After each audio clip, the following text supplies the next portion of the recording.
ज़िंदगी में उतार चढ़ाव बहुत सारे आते हैं, पॉजिटिव्स भी बहुत होते हैं, नेगेटिव्स भी बहुत होते हैं। ज़िंदगी का टर्निंग पॉइंट आपके नज़दीक क्या है, जो आप महसूस करते हैं, अक्सर आपको याद भी आता हो कि इस एक वाक़ये ने आपकी ज़िंदगी बदल दी? माई मैरिज, मेरी शादी। अच्छा। हाँ, मैं शादी से पहले बहुत खलंडरा और इस डिफरेंट पर्सनालिटी थी। शादी के बाद अब देखिए, एज के साथ साथ आप में चेंजेस आती हैं। बिल्कुल। जो आप बतौर एएसपी करते हैं वो बतौर एसपी नहीं करते, जो बतौर एसपी करते हैं वो बतौर डीएजी नहीं करते। आपकी रिस्पॉन्सिबिलिटीज़ बढ़ती जाती हैं।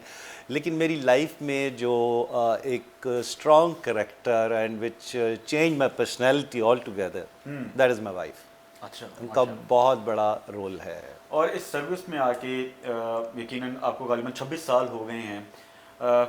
चैलेंजेस क्या है, मुश्किलात क्या हैं? देखिए, डिफरेंट स्टेज पे डिफरेंट चैलेंजेस आते हैं। मसलन मैं फैसलाबाद पोस्टेड था, वहाँ पे मैंने एक एसएचओ पे पर्चा दे दिया। अच्छा। तो उसकी पादाश में मुझे कोयटा भिजवा दिया गया। अच्छा। ठीक है। तो वो इस तरह के डिफरेंट छोटे छोटे चैलेंजेस आते रहते हैं। लेकिन मैं अपने ट्रेनिंग से जब भी बात करता हूँ ना, हाँ। तो मैं ये उनसे बात करता हूँ कि जी आप पे जब भी कोई मुश्किल होती है, इसमें भी कोई आजमाइश या कोई ब्लेसिंग होती है। मतलब अगर वो मेरिट पे पर्चा दिया था, सब कुछ मेरिट पे था, सारा कुछ ठीक था, लेकिन वो चूंकि इन्फ्लुएंशियल था और सारा कुछ वो मैनेज हो गया, तो मुझे उसके चक्कर में बलूचिस्तान, अच्छा। अगर मुझे वो ना भेजते तो मैं शायद बलूचिस्तान देख ही ना सकता, मेरा एक्सपोजर ही ना होता। मैं 3 साल बलूचिस्तान में रहा, मैंने रिमोट एरिया, डेरा बुगटी, ये वो उन दिनों में मज़े की बात है कि नया नया बुगटी साहब का मर्डर भी हुआ था। अच्छा। तो कोयटा के हालात बहुत ख़राब थे। कोयटा कैंट में जो है ना वो शेल गिरते थे। अच्छा। हालांकि हम कैंट में रह रहे थे।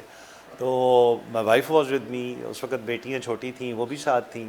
वो यानी वो सब कुछ भी एक्सपीरियंस वो किया फिर आपने? एक्सपीरियंस हम एज अ फैमिली हम निकल जाते थे। मतलब बड़ा स्ट्रॉन्ग किस्म की इंस्ट्रक्शंस थी कि कैंट से बाहर आपने नहीं निकलना, अगर निकलना है तो सिविल कपड़ों में निकल। लेकिन हमने उस पीरियड को भी बड़ा एंजॉय किया। अभी भी हम हंसते हैं। बल्कि उस ज़माने में मेरे एक दोस्त हैं बहुत करीबी, उनसे मेरी, वो एविएशन में पायलट थे, तो उनसे मेरी इतनी स्ट्रॉन्ग बॉन्डेज हुई कि हमने अपनी बेटी का निकाह उनके बेटे के साथ किया। तो उस ज़माने की वो रिलेशनशिप, दोस्ती जो है अब वो एक रिलेशनशिप में कन्वर्ट हो गया। तो हर चीज़ में एक ब्लेसिंग होती है।